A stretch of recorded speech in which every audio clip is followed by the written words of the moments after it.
लीजिए सुनिए एक कहानी। कालिदास, संत कालिदास बोले, माते पानी पिला दीजिए, बड़ा पुण्य होगा। स्त्री बोली, बेटा मैं तुम्हें जानती नहीं, अपना परिचय दो, मैं अवश्य पानी पिला दूंगी। कालिदास ने कहा, मैं पथिक हूँ, कृपया पानी पिला दे।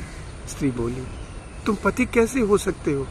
पथिक तो केवल दो ही हैं, सूर्य और चंद्रमा, जो कभी रुकते नहीं, हमेशा चलते रहते हैं। तुम इनमें से कौन हो?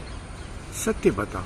कालिदास ने कहा, मैं मेहमान हूँ, कृपया पानी पिला दे। स्त्री बोली, तुम मेहमान कैसे हो सकते हो? संसार में दो ही मेहमान हैं, पहला धन और दूसरा यौवन। इन्हें जानने में समय नहीं लगता। सत्य बताओ, कौन हो तुम?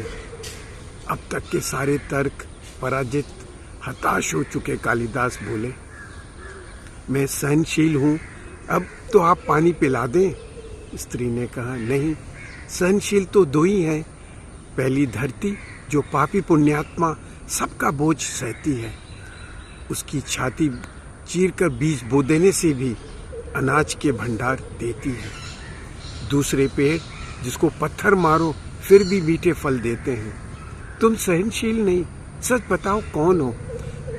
कालिदास लगभग मूर्छा की स्थिति में आ गए और तर्क वितर्क से झल्ला कर बोले, मैं हटी हूँ। स्त्री बोली, फिर असत्य। हटी तो दो ही हैं, पहला नख और दूसरा केश, कितना भी काटो बार बार निकल आते हैं। सत्य कहें ब्राह्मण, कौन हैं आप? पूरी तरह से अपमानित और पराजित हो चुके कालिदास ने फिर कहा, फिर तो मैं मूर्ख ही हूँ। स्त्री ने कहा, नहीं, तुम मूर्ख कैसे हो सकते हो? मूर्ख तो दो ही हैं, पहला राजा जो बिना योग्यता के सब पर शासन करता है, और दूसरा दरबारी पंडित जो राजा को प्रसन्न करने के लिए गलत बात पर भी तर्क करते उसको सही सिद्ध करने की चेष्टा करता है। कुछ न बोलने की स्थिति में कालिदास वृद्धा के पैर गिर पड़े और पानी की याचना में गिड़गिड़ाने लगे।